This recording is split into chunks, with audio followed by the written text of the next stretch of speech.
आता कोणी बडबड करायची ना. रामकृष्ण हरी सर्वांना. तर आज दिनांक 2 मे 2026 आहे.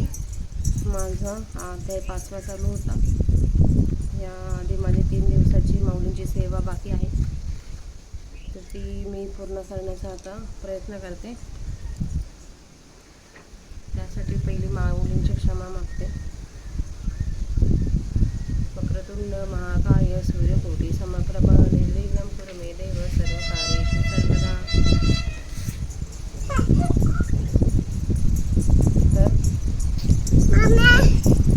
अलंकापुरी पुण्यभूमी पवित्र टिकेना ततो ज्ञान तया ठेविता महापुण्य राशी. नमस्कार माझा सद्गुरु ज्ञानेश्वराशी. तर हे 2 माझे रत्न आहेत. हिचं नाव आहे गाथा, हिचं नाव आहे आद्या. रामकृष्ण हरी म्हणा. रामकृष्ण हरी सर्वांना. रामकृष्ण हरी. तर आता मम्मा वाचते आहे काही. ओके.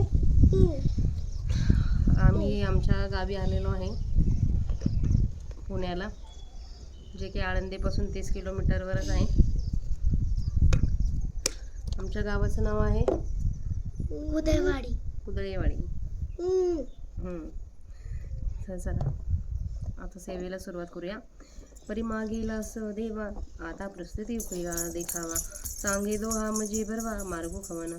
जो परिमानीचा निर्मळा अचंबितीये फळा. आणि अनुष्ठितेता प्रांजळा सावी याची. जैसे निद्रेसे सुख न मोडे आणि मार्गो तरी भोवसाल सांडे. तैसे शोकासना सांगडे सोहप होय सोहपे होय. येणे अर्जुनाचे निबोले देवा मनी रिझले. मग सर्व होईल ऐके म्हणितले संतोषिनिया. देखा कामधेनु ऐसी माये सदैव जया होई. तो चंद्रोही परिला हे खेळावया. पाहे पा शंभूची प्रसन्नता तया उपमनूची आणता. काय क्षराब्दी दुधभाता देई जयचिना. तैसा उदर्या साकुरठा कृष्ण आखू झाली सुभटा.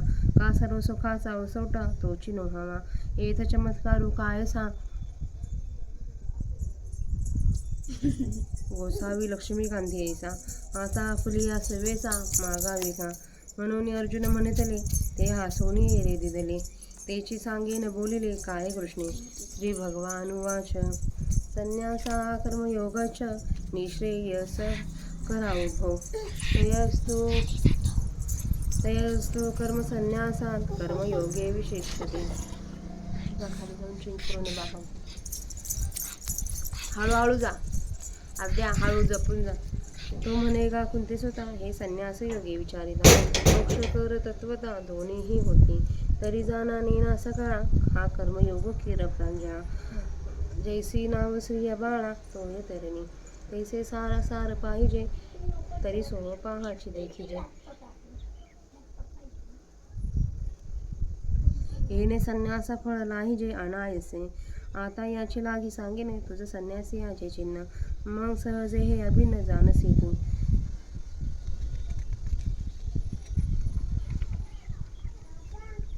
नेहास नित्य संन्यासी योन द्वेष्टीन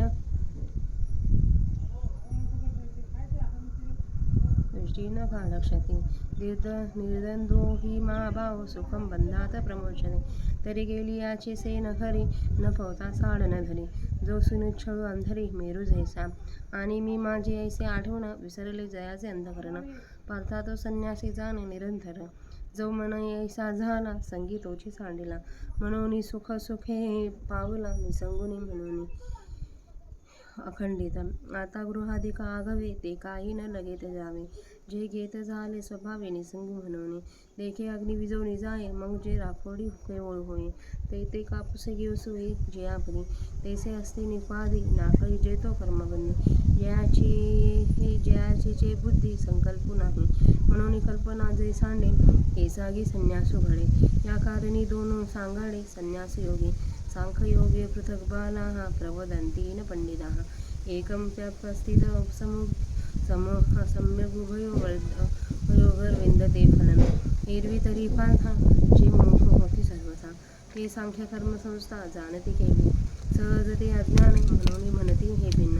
एरवी दीपाप्रती कायनान प्रकाश वाहते पै सम्यक एक अनुभवे जी देखिले तत्व आगमे ते दोन्ही तीन एक भावे मानते गा यतः सांख्ये प्रापत्ते स्थानं तथयोगैरुपो गम्यते एकं सांख्ये च योगं च या पश्यति आणि सांख्ये पाविजे तेची योगी गमिजे म्हणून ऐक्यता दोन्ही ते सहजे या परी देखे आकाश आणि अवकाशा भेदू नाही जैसा तैसे ऐक्य योग संन्यासा ओळखे जो त्यासीचे गा जगी पाहले आपण तेचे देण्याचे देखिले जया सांख्य योग जाणवले भेदे विन संन्यासास्त महाभाव दुःखमा तो योगतः योगयुक्त मुनी ब्रह्म न चिरनेदी गच्छति जो योग्य पंथे पार्था चढे मोक्ष पर्वता तो महासुखाचा निमता वहिला पावे एरी योग स्थिती जाया सांडे तो वायाचे गाव्यासे पडे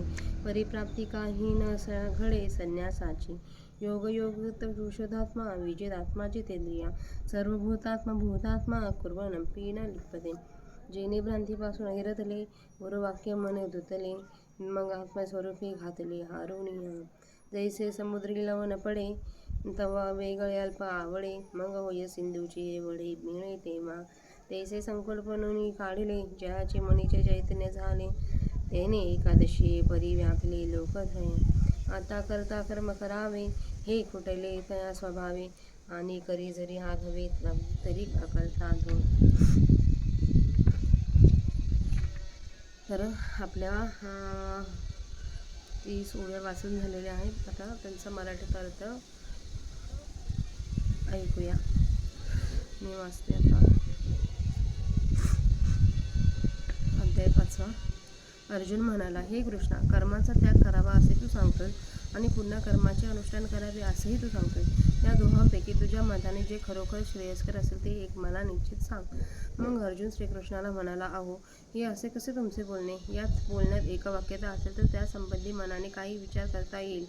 सर्व कर्माचा त्याग करावा असे तुम्हीच मागे अनेक रीतीने सांगितले होते, तर आता कर्मयोगाविषयीच्या थराला उत्तेजन का देता?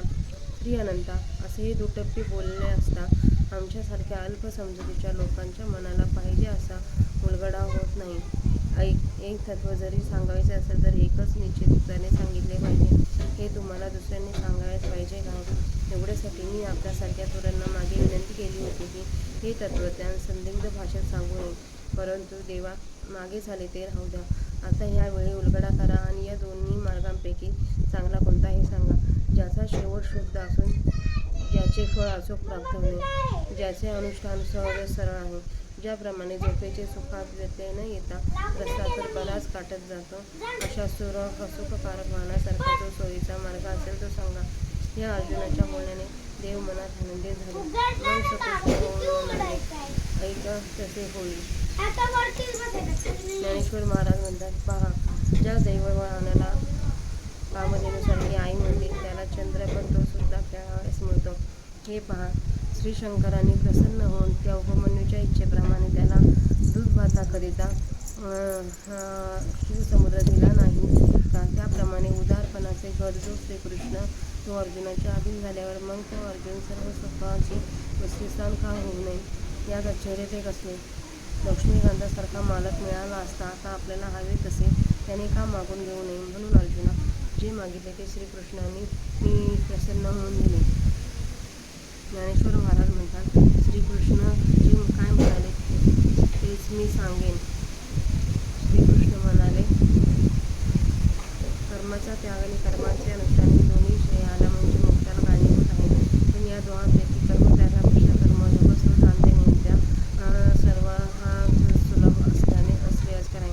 श्रीकृष्ण म्हणाले, अर्जुना, हे संन्यास व कर्मयोग विचार करून पाहिले तर तात्विकदृष्ट्या दोन्ही मोक्ष प्राप्त करून देणारे आहेत. तरी पण जाणते व नेणते या सगळ्यांना हा निष्काम कर्मयोग आचरण्याला स्त्रियांना व बालकांना नाव हे सुलभ साधन आहे. त्याप्रमाणे भवसागरातून तरुण जाण्यास हा कर्मयोग साधन आहे. त्याचप्रमाणे सारासार विचार केला तर हाच मार्ग सोपा आहे.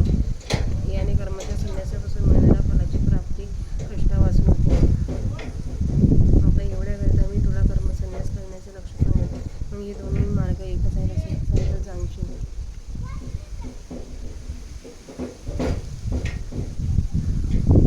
गाथा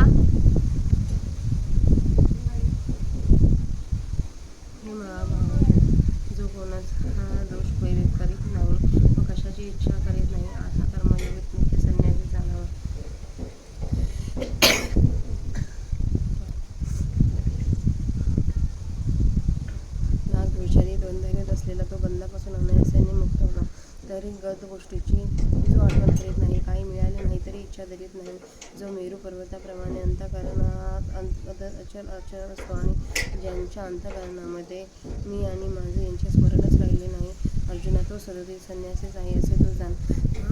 ज्याच्या मनाच्या अशी तयारी झाली त्याला संगच सोडून जातात, म्हणून त्याला शाश्वत सुखाची अनायासे प्राप्ती होते. अशा स्थितीत घर वैराग्य सर्वांचा त्याग करण्याची जरुरी नाही, कारण त्यांची आसक्ती घेणारे जे मन ते स्वभावतः निसंग झाले आहे. पहा, विस्त भिजून गेल्यावर मग जो राखेचा ढेपसा शिल्लक राहतो तेव्हा त्याला कापसामध्ये देखील ज्याप्रमाणे गुंडाळून ठेवता येते त्याप्रमाणे ज्याच्या बुद्धीत संकल्प नाही तो उपाधीत असून सुद्धा कर्मबंधात सापडत नाही. म्हणून ज्या वेळेला कल्पना होते त्याच वेळेला संन्यास घडतो. म्हणून संन्यास आणि कर्म हे दोन्ही सारखे आहेत.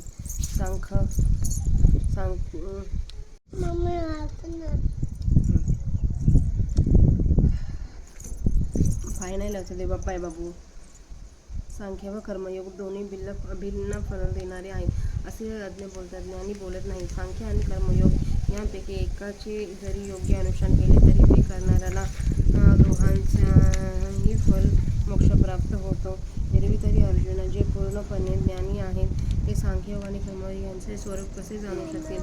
ते स्वभावतःच मूर्ख असतात. म्हणून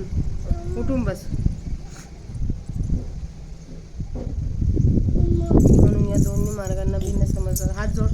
एरवी प्रत्येक दिव्याचा प्रकाश काय निराळेने आहे. एकाचे चांगले आचरण करून ज्यांनी संपूर्ण रीतीने तत्वाचा अनुभव घेतला ते दोन्ही मार्ग एकच आहेत असे समजतात. सांख्य मार्गाने जाणाऱ्यांना जे मोक्षरूपी स्थान प्राप्त होते तेच निष्काम कर्मयोगाचे अनुष्ठान करणाऱ्यांनाही प्राप्त होते. सांख्ययोग आणि कर्मयोग हे एकच आहेत असे जाणणारा खरा अर्थज्ञाता होय. आणि सांख्य मार्गाने जे मिळते तेच योगाने प्राप्त होते. म्हणून अशा रीतीने या दोन मार्गात सहजच ऐक्य आहे.